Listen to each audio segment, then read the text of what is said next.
And then people then think, oh, this must be Rabbinic Judaism. And more importantly, this must be a later innovation, and by implication, it therefore is not valid because it's a later accretion. As it turns out, that's not the case. As it turns out, the oral Torah preceded the written Torah.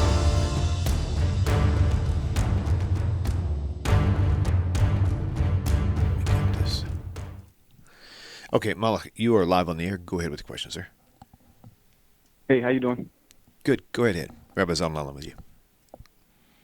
So my question is, do you feel like the Talmud also is kind of like a New Testament thing where it says there were, oral traditions given and stuff like that, but the Torah never says that? Right. So let me ask you a question. When the Jewish people were given the commandments for the first time, did they receive the commandments orally or in a written form? Well, first? originally they were orally. Thank you very much. So what was the innovation? To write it down. Very good. So oral Torah preceded written Torah. What was that? Right? Sorry, I didn't catch it. The oral Torah, and thank you for your question. I mean, that's excellent. But the Torah was originally given orally. It was an oral Torah first. And I think people have this question because they just assume that the first God gave a written Torah and Moses just writes down scrolls for all the tribes, Ark of the Covenant, and then the rabbis later came up with an oral commandments.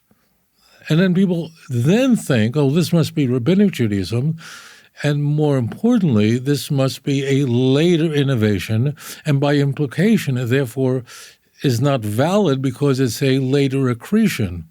As it turns out, that's not the case. As it turns out, the oral Torah preceded the written Torah.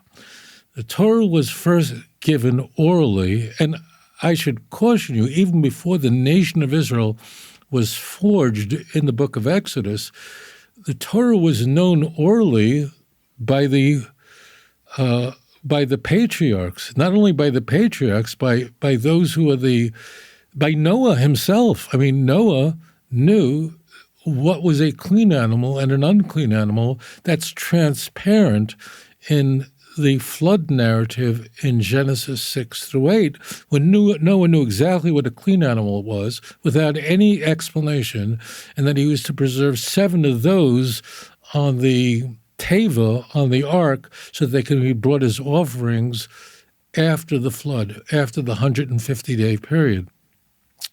What happens is the Torah is known orally, and because it's oral, there's going to be a lot of questions people have.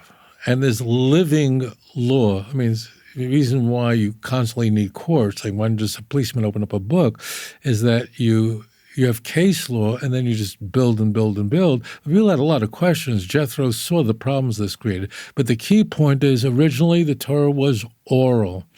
And then we have Deuteronomy chapter 31, verse 9, and Deuteronomy 31, verse 24 as an example, where write down the Torah, which are the headlines. The Torah, strikingly, doesn't contain a description of how to keep many of the commandments. What are phylacteries supposed to look like? When the Torah says you should slaughter an animal in the manner that I have shown you, Deuteronomy 12:21, means you can't kill an animal anyway. So we know from Leviticus 11 what sort of animals are clean or permissible and which are forbidden. It doesn't tell us how to perform slaughter. Now, the Torah does indicate that you can only slaughter an animal in a unique way, as I mentioned, Deuteronomy 12:21. And it says you should only slaughter an animal in the manner that I have shown you. The context there, when you're not bringing an offering in the Beis HaMikdash, but you're at home. You're living in the Golan Heights. You're living in wherever.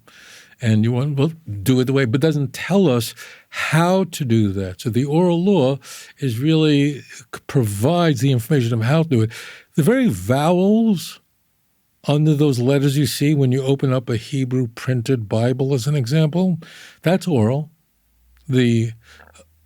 Originally the Hebrew language was only consonantal, and the vowels beneath the letters, which changed not only the sound of the word but the meaning of the word. That's all orally transmitted. That's why you won't find those in the Dead Sea Scrolls, an example, or in the Kitav Hinnom scroll as an example, which are much older than Dead Sea Scrolls. But you will find it in Masoretic texts. In the Masoretic texts, Masoretes, 8th, 9th century, they developed a written system. With the oldest surviving Masoretic text is, I think, the Aleppo Codex, like 900, meaning 10th century, and full-blown Bible, Leningrad Codex. So it's be very similar to this. That's why there is a warning in the Hebrew Bible, be careful with this innovation. The innovation was make sure that you keep everything that's written, because that's a reflection. What was prior to that only known orally. Got it? People reverse that and think that the oral Torah is some sort of later innovation. That's not the case. It's the written element that's the innovation. Thank you so much for your question.